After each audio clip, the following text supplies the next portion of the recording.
Hey, this is Dana.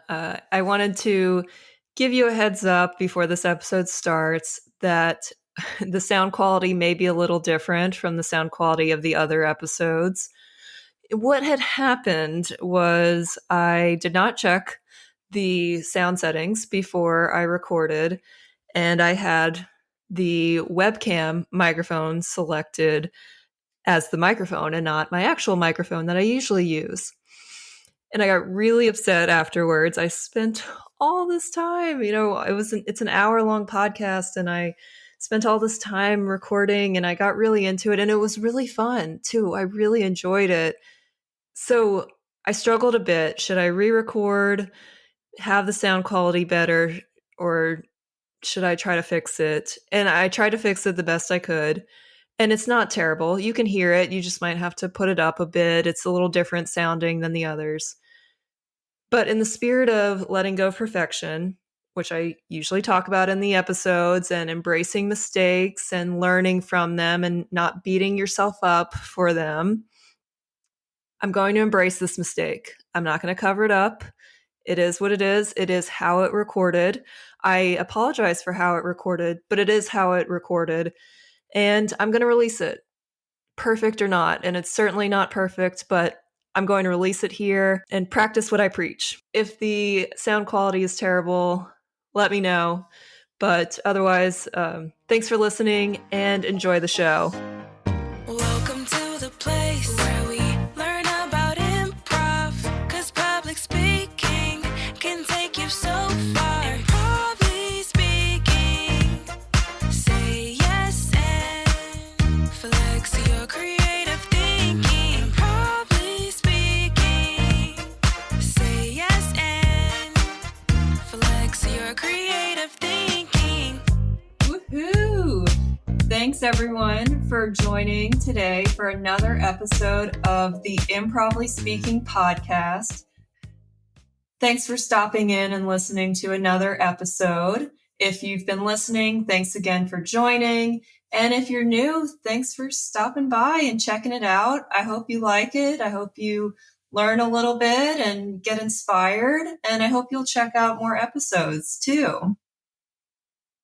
This is my third solo episode today, and I promise I will stop counting my solo episodes. Eventually, I will do enough of them that I forget what number I'm on, but the solo episodes are still pretty new, so we're still counting them. They still count, and they're still a little hard. If you listened to my Get Through the Cringe episode, I talk a lot about the solo episodes and how I struggle with them a bit. So this is number 3, and in the pattern of getting through the cringe and my pattern of 3s, I'm still in that cringy zone, but it's feeling better, feeling okay, and we're going to get through it. And thanks for getting through this third episode with me. Today's episode is called Taking the Leap of Faith, ... at Improv Camp and Beyond. And today I'm going to tell you all about my experiences at 2 improv camps this year in 2022 and the takeaways I got from them. So let's just take the leap and start. So this year in 2022, I went to not 1, but 2 improv camps for adults. And I have said this joke many times on the podcast already, but it wasn't an adult improv camp, which is something else. It was an improv sleepaway camp for adults. So it was a long weekend, 3 or 4 night weekend, got to stay in cabins and sleep in bunks. And it was a whole nice camp retreat kind of experience. And, funny thing I'm kind of learning, I really like being out in nature and exploring and just getting away from the city a bit. And I'm like, maybe I should just go take a yoga retreat or meditation retreat or some kind of retreat in nature. Maybe that's what I need. But, the improv camps really fill my cup and giving me that nature experience. And I also get to do improv, which is a huge win-win. So let me tell you about the camps that I went to this year. The first camp I went to was Camp Improv Utopia, Yosemite. which was September 23rd to 26th, 2022. And I have to say, this is a whirlwind of a camp. I mean, there's so much going on. You do get some downtime, but it's a lot. And it's Friday to Monday, and you come back Monday and I almost need another day off on Tuesday just to recover from all the fun festivities at camp. It's about a 4 to 5 hour drive from LA. And luckily, I carpooled with two amazing improvisers and people, Evan and Evelyn. And we had such a fun conversation on the way there and on the way back that it really made the 4 to 5 hours fly by so quickly. And I will say, improvisers make the best passengers and riders on a road trip because, we like to talk and we like to riff and ad lib. We can really keep the conversation going. So if you ever need a road trip buddy, find an improviser. They'll get you through your long road trip. With a caveat here, because my husband would totally say that I'm the worst person to have on a long road trip because I do fall asleep quite easily in the car. But if the conversation's good and the music's good, I mean, listen, on the way there to Yosemite, Evan put on some Disney jams and we were singing Disney songs and music. I mean, we had a good time. So if you can keep my attention up and the conversation's good, the music's good, I'll stay awake and I'll help you get to your destination. So anyway, you get there Friday night and you check in, you put all your stuff in the cabins and you meet your bunkmates and it's all fun. You have dinner and then they go through the ground rules of camp, the rules, the do's and do nots, do have fun, do take risks, do get out there, do put yourself out there and enjoy the experience. And then there are all kinds of don'ts that are just basically be a nice human being and don't be a jerk in scenes and out of scenes. So they go through all that. And then you go to your first class, which is about 3 hours. So it's like 7 to 10 that Friday night. And the Yosemite camp, I will say, is a little different from the other camps that Camp Improv Utopia puts on. They have an East and a West camp that has more like workshops that you'll go to with your cabin mates. I haven't been, but I did just sign up for Camp West, which is Memorial Day weekend 2023. So I will be there. I'll get to experience it. But in those camps, you'll go to like 3 to 4 hour workshops, and then you'll move on to a different workshop. So you end up learning a bunch of different things, but you don't learn one format. So at Yosemite, it's a little different. You actually learn a form, an improv form that you can take back to your theater and your community and teach them or put together a group and do it with them. So that's really cool. And they have 5 different forms to choose from. They have musical, genre, which is based on Tennessee Williams genre and plays. They have JTS Brown, they have close quarters, and deconstruction. Last year I took genre and I loved it. That will always be a special year because it was my first, and also Tennessee Williams and his writing about Southern culture and Streetcar Named Desire. I mean, that is set in New Orleans, like that Southern drama is in my bones. And I felt all of it. I loved it. It was such a special experience. And with genre, you get to dress up and kind of look the part of that Southern, like 50s, 60s culture. So it's a really unique experience and it's different from the other forms. But this year I decided to take deconstruction, or decon for short. That's if you go around camp asking people, oh, what form are you taking? Oh, JTS Brown musical. Oh, decon. Like everyone knows decon is deconstruction. And that class is taught by the wonderful Brian James O'Connell, who has been don't have his background, but I will have him on the podcast too at some point. He agreed to come on, and I will remind him of that. But he has been doing improv forever, and he studied under Miles Stroth and learned this format from Miles Stroth.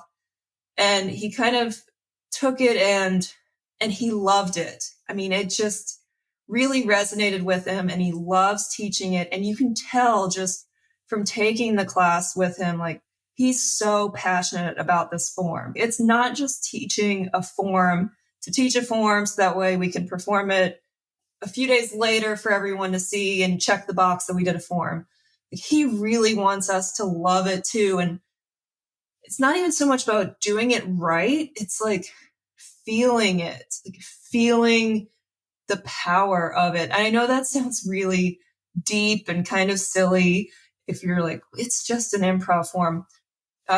It's more than that to Brian O'Connell or BOC. And he is an amazing teacher of this form.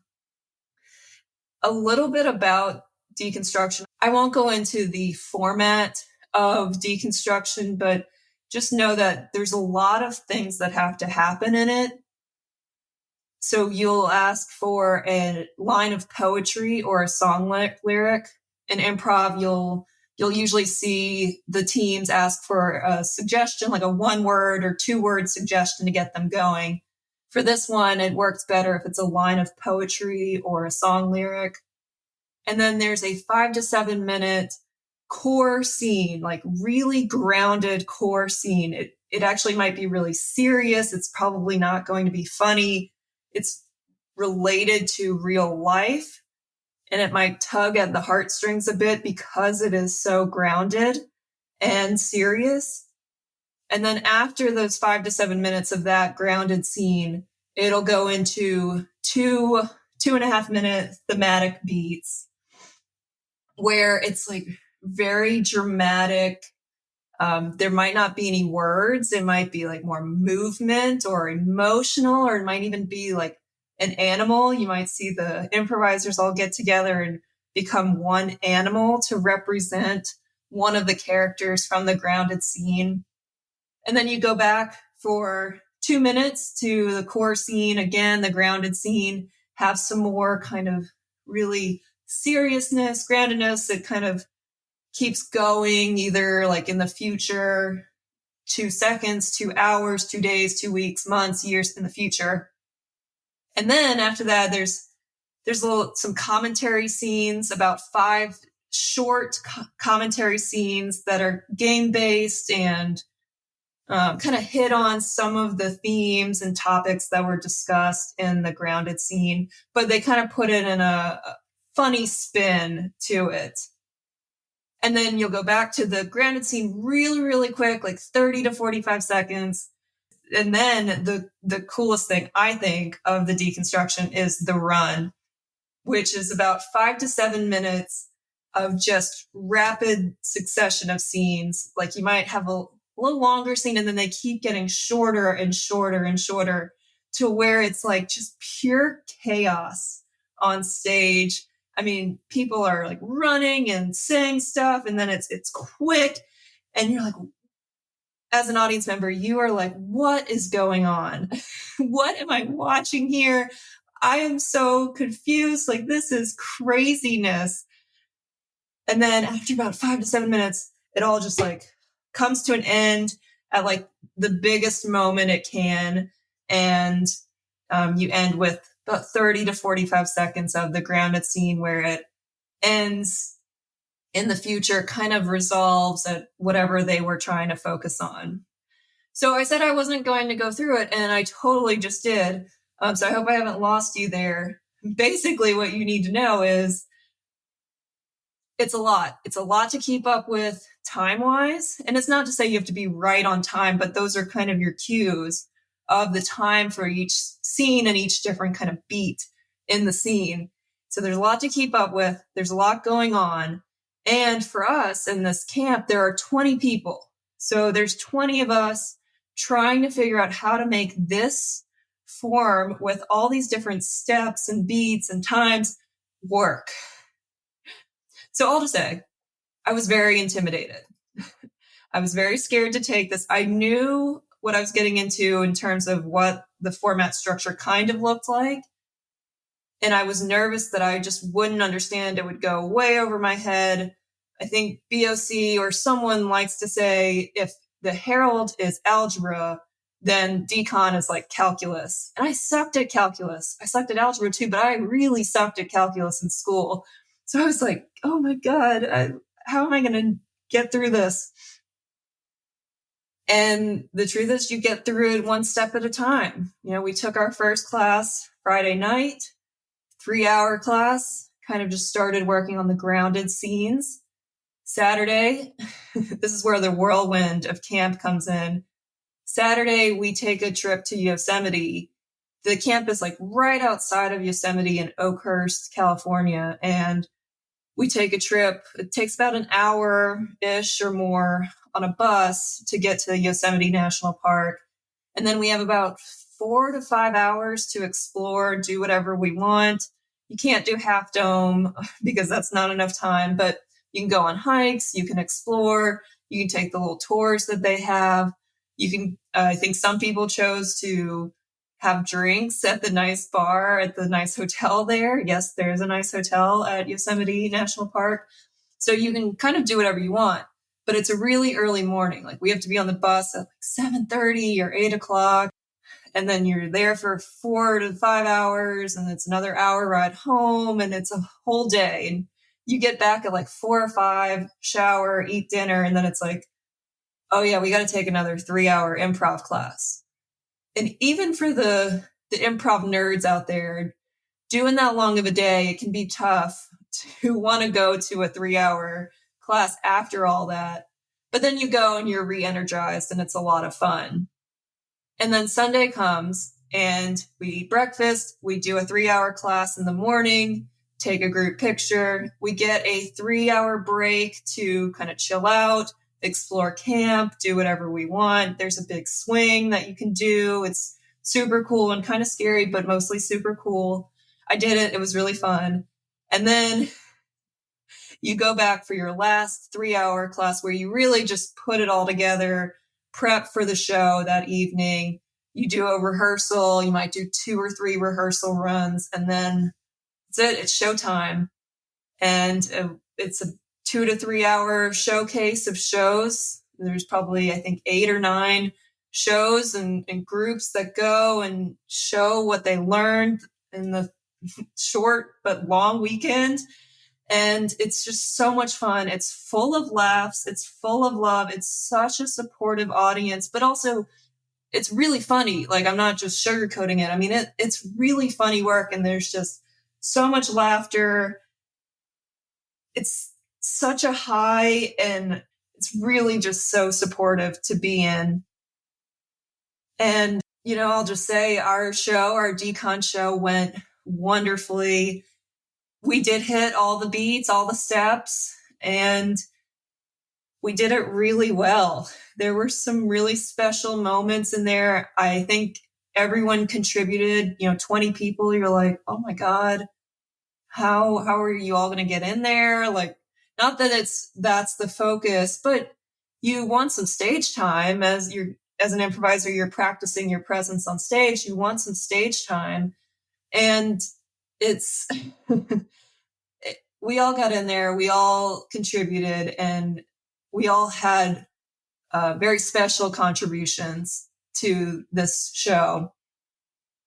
With this decon class and show, just this whole weekend at camp, my biggest takeaways were freedom and permission. Like I came back with a sense that I don't have to keep asking for permission to do things. In our classes, there were lots of questions, of course. People would ask, in the run, is it okay if I do this? And BOC would say, yes. In the commentary scenes, if I'm thinking this, can I do this? Yes. In a grounded scene, is it okay to do this? Yes. The answer was always yes. And it was always yes, because if you are thinking something and feeling it, do it. Go for it. Try it. yes, there's a structure and time and format to follow, but outside of those logistics and restrictions, like anything else can kind of fit in there if you're feeling it. And that to me was so powerful. The run especially was super powerful for me because in the run, anything goes. It's like you can call back to something that might not have been mentioned. You can call back to something that was mentioned. It might be the tiniest thing. If something in the scenes reminded you of something else, say it. Do it, act upon it. You will be supported. It'll be so quick. It moves on to the next thing anyway. Grab somebody and get in there. If you're doing like a little solo thing, get in there. Like it kind of ebbs and flows, and it's quick and it's weird and it's cool. It's really cool to see. And that was so freeing to me because I get really in my head sometimes in improv scenes and wanting to follow the rules of improv. And yes, I think we all kind of say, or you might hear, well, there are no rules to improv, but there are some rules of improv.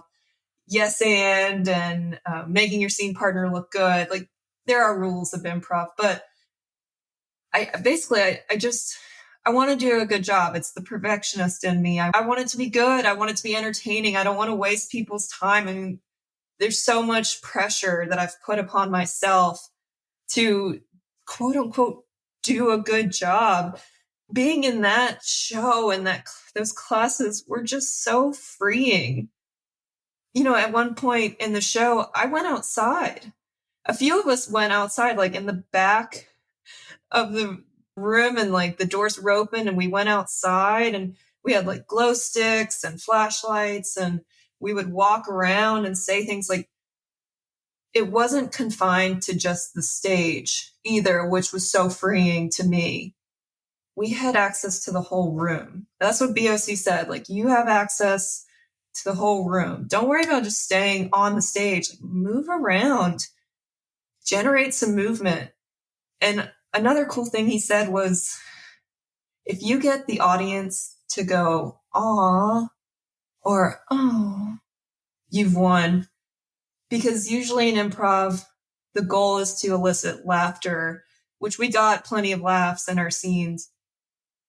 But we also got a lot of ahs. Oh my God. We got a lot of that too. And when you do that, you've really captured the audience and you've gotten them in. They are emotionally attached now. They are hanging on to every word you're saying. So that was pretty freeing too, to say, well, it doesn't have to be funny. Actually, it can be grounded and emotional and experiential. And that's cool too. You know, coming back from this class and this camp with a new sense of freedom and permission, and just you feel something, get in there and do it. That really solidified to start this podcast for me, to really take the leap and release this podcast. I had already started recording some episodes before camp, so I had already made the decision to start, but I was still very scared about it. I was nervous. I was wondering how I'm going to get it all done. I was worried what people would think. But after this, it's like, I don't need to ask for permission.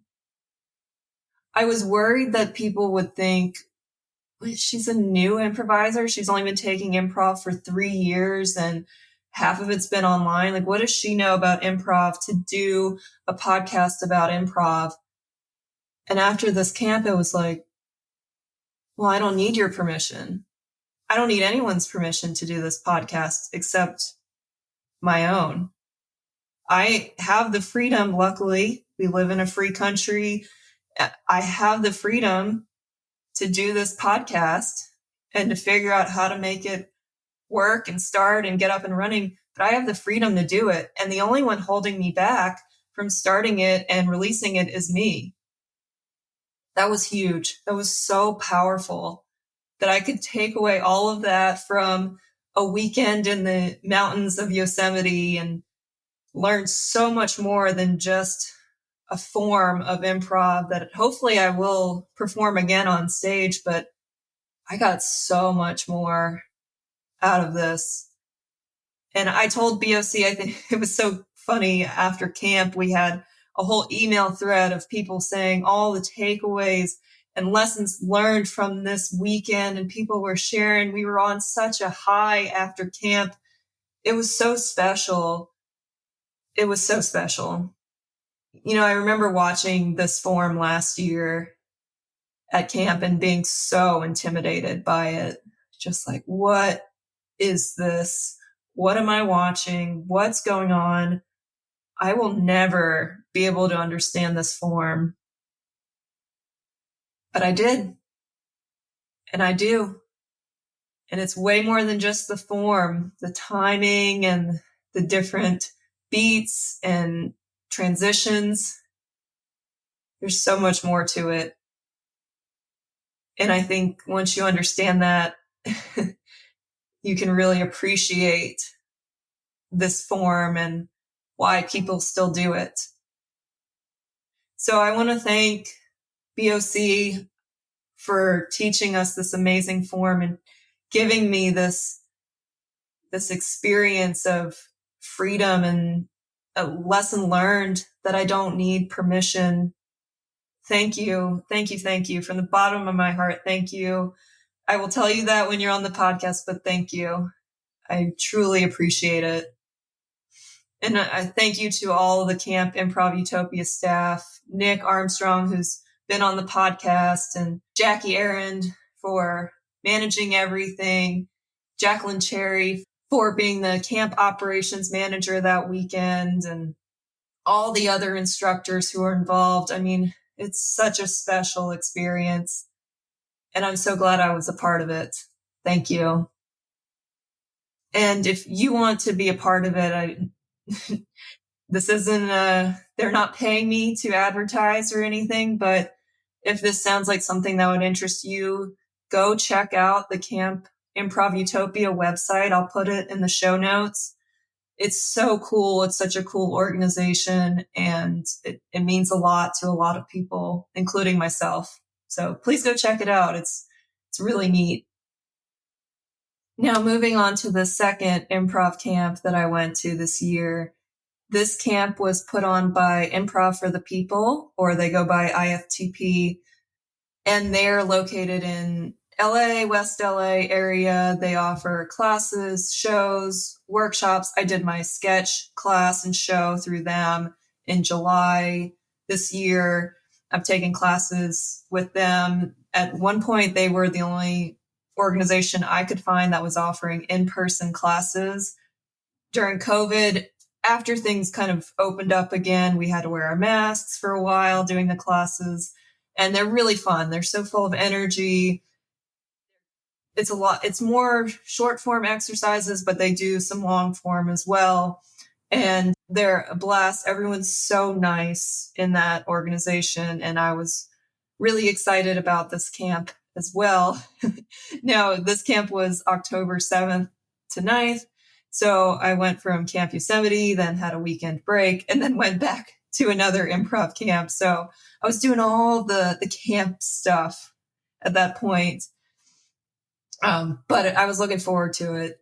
This camp is in the San Bernardino Mountains, so it's like 2 to 3 hours from LA without traffic. And then with traffic, it was a little longer, but not too bad. Not a little escape from the city, getting into nature again, and the grounds and the camp was just beautiful. And the weather was beautiful, so we had a nice view the whole weekend.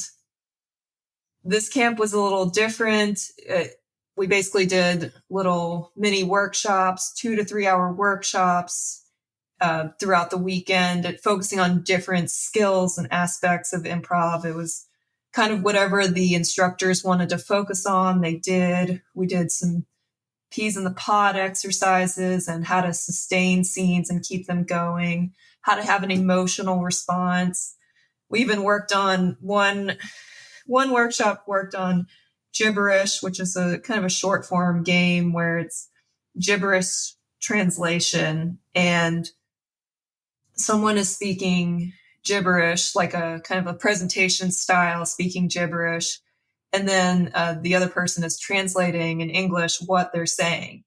Now it's gibberish, you don't know what they're saying, they're making it up. It's on the translator to make up what they're saying and make it make sense and flow and fit. And then it's the gibberish presenter's job to get excited and use a lot of space work and make it an exciting presentation, even though we don't know what they're saying. And then the translator reacts to that and makes it exciting as well. And that one was really hard for me. I haven't done a lot of gibberish exercises. And I know even in applied improv, there's a lot of gibberish exercises. I'm even struggling to just say it.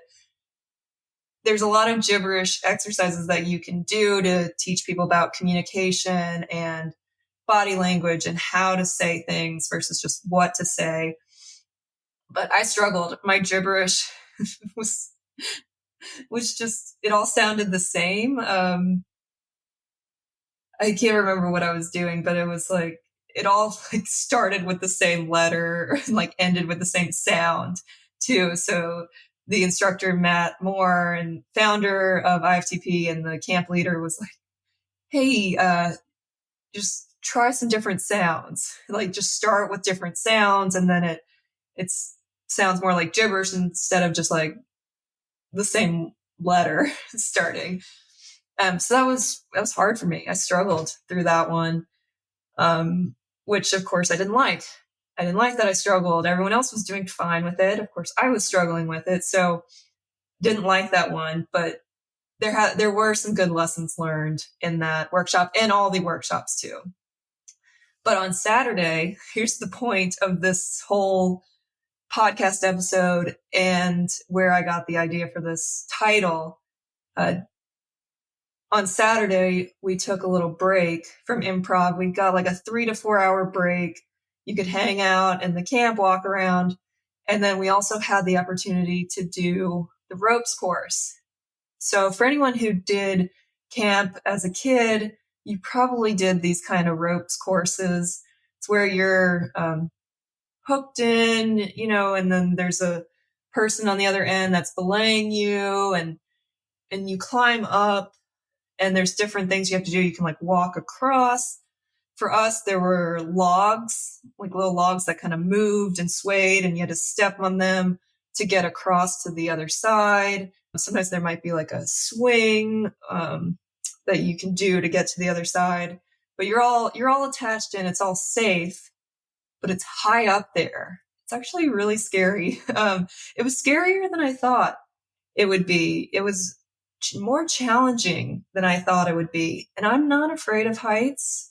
I don't have any issues of heights that I'm aware of. But my body shook the whole time. I don't know how high it is. I mean, probably 15, 20 feet up at least. So I'm bad at estimating, but probably a good 15 to 20 feet up. So you climb up there. And as soon as I started climbing, my body was like, oh God, I'm scared. I'm very scared. So I was like shakily climbing up this thing. And then I'm up there and like, okay, I got to get onto the ledge now. And I'm like holding on and then I got to step on the logs and they're shaky too. And there's no real like railings to hold on to. I think I kind of held on to like the rope up top, but you're not really supposed to do that because it like affects everything else. So it was just really, I was surprised at how scared my body was and how it reacted to it. And if I fell, it would have been fine. But I watched everyone else do it and I couldn't, for all I could tell, I couldn't tell that they were shaking. I couldn't tell that they were nervous. There was one guy who was nervous. He said he was scared of heights, but he really wanted to do it and he did it. it took him a while, but he got through it and he did it. And he was so proud of himself after. We were all proud of him. We were cheering for him. We were so excited that he did it. Did he conquer his fear of heights? No, but he did push past that fear and he still tried the activity, which was huge. So I watched this guy who's scared of heights. He got through it. It's like, I can do this. Like, I can get through this too. And I did, but it was scarier than I thought. And I got down and my whole body's shaking. I mean, it's just like uncontrollably shaking. I didn't know my body could feel this. Maybe I suppress a lot of emotions sometimes and I don't allow my body to like release that. But it was like, you can't deny what I'm feeling right now. Like, you will not push past what it's feeling like. I'm going to shake because that was scary. So then I finished, it got through it.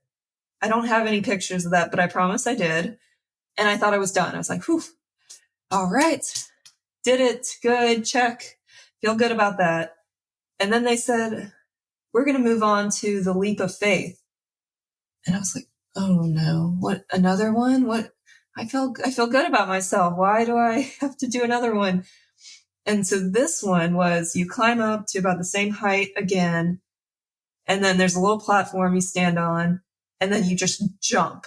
You jump out and try to hit this bell that looks way farther than you could jump to. And you just trust.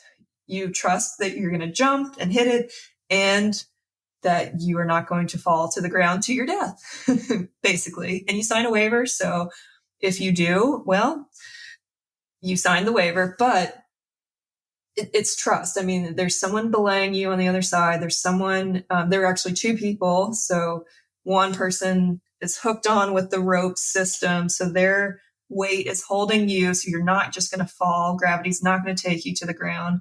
And then they have another person kind of holding that person down. So that way there's more weight and force to just catch you, and you just kind of hang there and dangle there instead of just falling straight. Yeah, I know I explained that terribly physics wise and like ropes core system wise, but I imagine you kind of get what I'm saying here. Basically, you're trusting, you're taking the leap of faith and you are trusting. So I watched other people do it. Some would hit the bell and some wouldn't, but they all tried it. And my body had stopped shaking at that time. So I was like, okay, I'll try this. I probably won't hit the bell because it looks really far, but I'll try it. And as soon as I started, again, body starts shaking. Oh my God, why am I doing this again? Why am I putting myself through this? And I get to the top and I kind of shimmy my way onto the platform. And I have a video of this. So I will put the whole video, like unedited video on there. So you can just see, it's like a 2-minute long video. And I get stuck at the top. So there's like the tiniest platform, like my shoes fit on there and nothing else. And I couldn't figure out how to turn around to like face the bell to jump out. Like it takes me a minute to actually just figure out how to turn around. And at one point I looked down and the ropes course leader is like, don't look down. Don't do that. I'm like, oh God, I don't like, I'm like, how did everyone else figure out how to turn around? I can't figure out how to turn around. I will fall if I actually just turn. So I ended up figuring out like I had to move my arm and kind of shimmy. And so I'm finally facing the right way after about a minute of this. And then it takes a little bit to muster up the courage to jump. And I do, and the tiniest bit of my fingertips touch the bell, but it doesn't matter. It counts. I touched the bell, and then I just kind of fell a little bit, and then it caught, and then I was lowered easily and nicely to the ground. And again, you can watch the video. I'll post it along with this podcast. But I did it. I took the leap of faith. I climbed up and I jumped and I hit the bell and I didn't die. I'm still here talking about it. And I trusted the belayer. I trusted the ropes course leaders. I trusted everyone who went before me. I took the leap of faith and it went well. That was definitely a risk. That was definitely a physical risk there. I've never done anything like that. My freshman year of college, we took a little field trip to the climbing wall at the gym. And it was kind of like a team building, classmates building exercise, trust building amongst classmates exercise. And I can remember climbing on the wall, and I didn't get to the top, but I got somewhat up there, and the guy who was my belayer, I don't know if I'm using that term right, but he was basically like, he was hooked onto my rope, so his weight was holding mine. He wasn't paying attention, and I slipped, and luckily I didn't fall very far or fast, but like it kind of caught him off guard, and like his body moved, and the teacher and ropes course instructor was like, dude, you gotta pay attention. And so I didn't really think about that, but that's been my only experience through all this is like, I don't do very adventurous stuff like that. And I never did camp as a kid. So I'd never experienced a ropes course thing like this. This was huge for me. This is very huge. And I will say doing that exercise, which was, the lesson learned is take a risk. Like you can take the leap, take a risk, and it all works out okay in the end. And actually you feel more accomplished. That taught me, and I realized in the next day in our shows, I took some risks. Things that I may have been like, no, that's stupid. I'm not going to get in there. I would jump in there and I would contribute. I wasn't so much in my head because I had that kind of freedom and permission, that risk taking permission to go for it. So I learned a lot there in that camp, and that experience was huge for me. It was really special. I'm kind of shaking just thinking about it. My body's starting to shake again. Like, please don't put us through that. Please don't put us through that again. Like, just stay on the ground where it's safe. There's no need to go up 20 feet in the air. Just stay here. But that's kind of how it is in life, right? Like, it's safe in your comfort zone. It's safe where you are. But the biggest lessons learned and takeaways and accomplishments usually come when we take the leap, when we take the big risk. We usually get more freedom when we take the leap and take risks. I don't always remember to take risks when I'm on stage in an improv scene. I'm still learning that. Those are some great lessons I've learned from improv over the few years I've been taking it.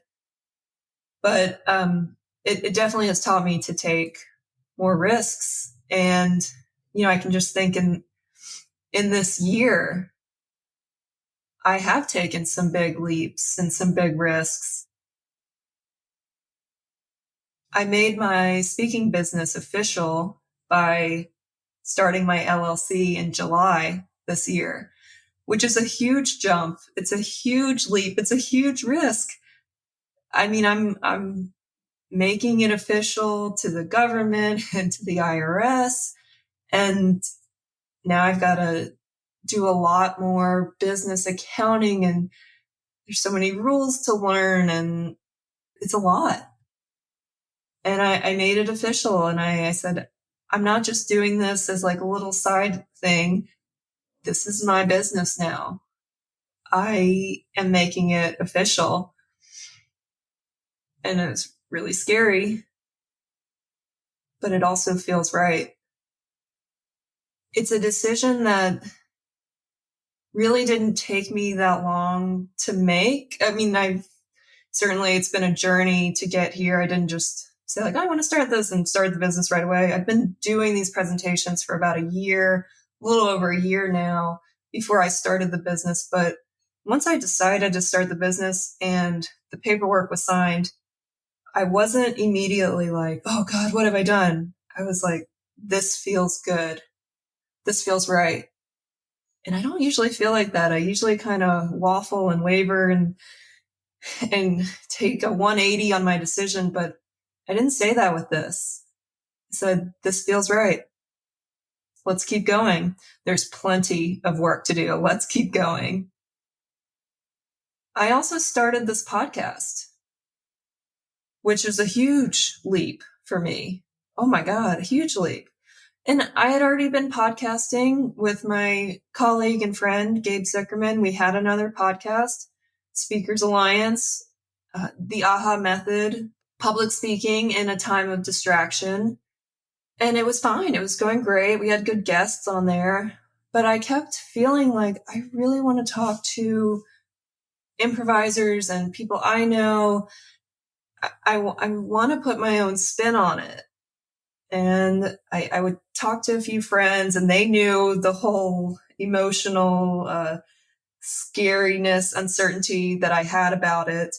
And I would say, well, January 2023, like I'm going to start my podcast next year.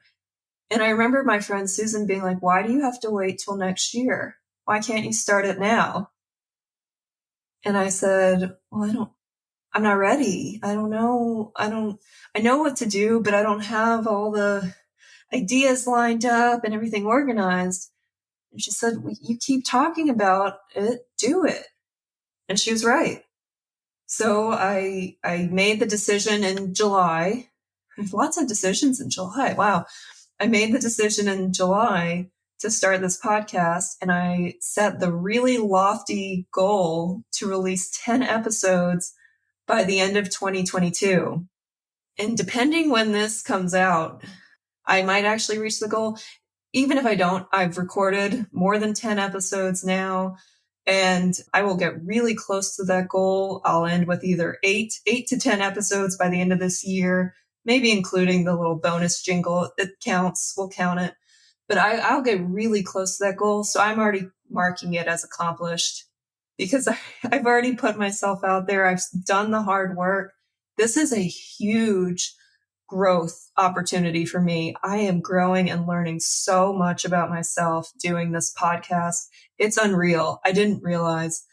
I had some growth and lessons learned from the first podcast, but I think doing it with Gabe and somebody else, like having someone else there to kind of shoulder the burden and make some decisions, it really helped to get us moving along. For me, making all the decisions for this podcast has been huge for me to do. And I'm doing it. I'm here. I'm recording my third solo episode. I'm doing it. I took the leap. I took it sooner than I thought I would. And I made it happen before January. So now I can hit January and just release more episodes. I'm not starting my podcast then. I've already started it. So that's pretty awesome. And third, another risk I took is I sent in a submission in for a conference, and that's not a big risk. I've submitted a lot of proposals for conferences, but this conference I actually went to in April this year, and I led an activity session on guided improvisation for laughter, fun, and creativity. And it went so well. It was so fun. The people who showed up enjoyed it. I got great reviews. Like, it was a blast.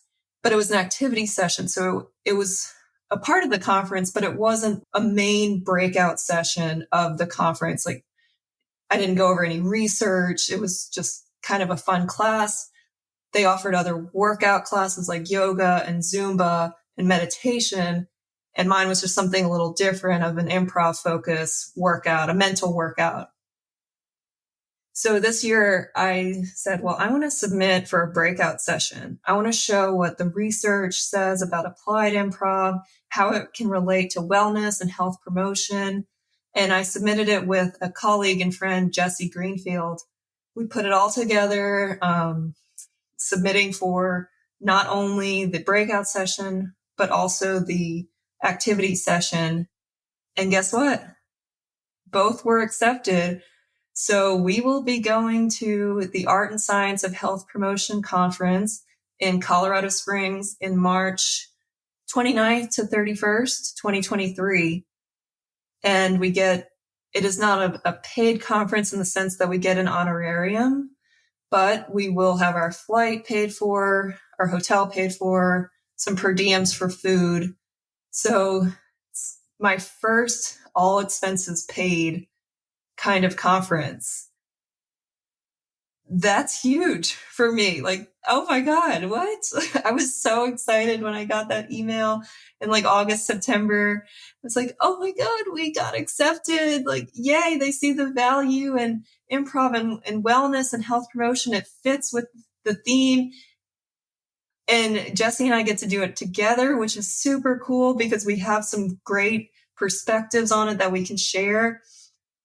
I went to this conference in April, like I said, and I remember watching the sessions, and it's a lot of people with PhDs presenting, or they might have their masters, but they're doing a lot of work in the field, or they're doing research and they were presenting their own research papers and books and topics on it. And I felt a bit intimidated submitting a proposal because I'm like, well, I don't have a book. I don't have research. Like I'll have to get permission to present about these research papers and topics about improv, which I think we can get some permission there. It was very intimidating, but also like, well, why not? Just take a risk. Like the worst they can say is no in this case, but they didn't say no. They said yes to both of our submissions. So we will be presenting 2 breakout sessions. It'll be the same, but it'll be 2 different times on the research of applied improv and how it can relate to health promotion and wellness and worksite wellness, which it can and it does. And then we will lead 2 activity sessions so they can experience the workshop and get to do the exercises and see what takeaways they get from it. It's so cool. I'm so excited. I will have Jesse on too in 2023. We'll definitely debrief about the conference and how it went. But this is good. This is really good momentum for 2023. I'm taking risks. I'm taking leaps. It's scary as hell. It's scary AF, but you gotta do it. You gotta take the leaps. And 2023 will have similar and probably bigger leaps that I'll have to take. You know, when you start your own business or any kind of endeavor or venture, there's a lot of learning and there's lots of leaps of faith you have to take, but it's also a leap of freedom. Throughout my career in wellness, I've gotten really accustomed to asking my managers and supervisors for what to do in different situations, but there's none of that here with the podcast, with the business, with my presentations. Certainly I take feedback when I give presentations. I certainly take that into account and I make adjustments and improvements. And I have a sounding board of friends who I talk to about different business situations and ideas, kind of throw it out there to them to see what kind of feedback I get. But it's me. It's me making the decisions for my business and my journey. And I trust and I know that I will choose what's best for my company. I do. I will choose what's best for my company, and it'll be on me to make those decisions. It'll all take time, but in order to start, you have to take the leap. And that's what I did. So here I am, leaping off the edge, not knowing the outcome of this podcast, this business, my session in March. I don't know how any of this will go in 2023 and beyond. but I don't usually know how my scenes will turn out. But I never know what will happen in improv scenes until I get in there either. We'll see what happens, but everything usually turns out okay. And for improv, it can be really fun and funny. And for the business, it can be very successful if I let it. The only one limiting me and holding me back is me. It's all really scary, but it's all really exciting. And I'm excited to share this journey with you and share this process with you. Part of me wishes I had all the answers and I knew what would come and I could just teach you and, this is what I did and this is how it worked out. But I'm not there yet. So I can't do that. But I can tell you my feelings as I go through it. I can be vulnerable if I allow myself to, which I'm trying to do more. I can be vulnerable and I can share what I know. And what I know is that the leaps are scary, but the leaps and risks are worth it. So throwing it back to you, did you take some big leaps this year or recently? I'm sure you did. We all take leaps of freedom and faith in our minds. What were your big leaps of faith this year? What did you do? Or, on the other hand, have you been standing on the edge of the platform, or like me, even struggling to turn around and face the right way on the platform? My God, I'm still laughing at that. It's quite humorous, actually, on the video. But have you been standing on the edge of the platform, scared to jump or waiting to jump and just needing the right time, resources, confidence, whatever it is? Are you still waiting to take that leap of faith? That's it. That's my question for you today. Let me know if anything resonated with you. I know I got really excited talking about all my improv camp experiences. Again, I sat down to do a 20-minute podcast recording on this, and it's an hour-ish, almost an hour long. It was fun. I enjoyed it. I hope you did too. Let me know if anything came up or resonated with you in this episode. Let me know what leaps of faith and freedom you're taking. I'd love to hear from you. You can reach out to me at my email, Dana, Dayna, at improvlyspeaking.com. You can reach out to me on Instagram at improvlyspeaking. You can find me on LinkedIn at Dana Gowan. I'm around. Let me know. Happy to support you in your leaps of faith and leaps of freedom and your risks you're taking in the new year or whenever you're listening to this. Happy to support.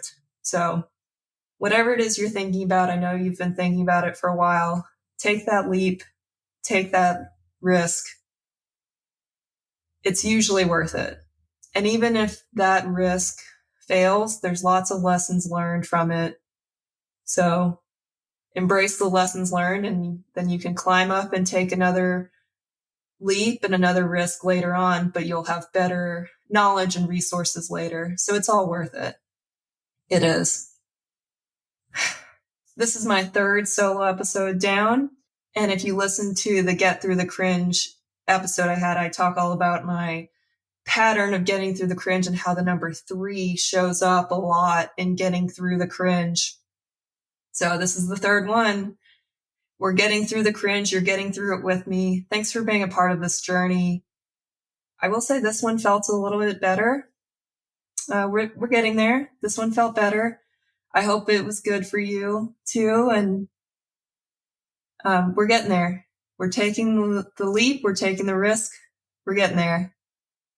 Thank you so much for listening, being a part of this journey, supporting Improvly Speaking. I truly appreciate you. I'm recording this at the end of the year, so I hope you have a happy holidays and a happy new year. And I will talk to you in 2023. Thanks, everyone.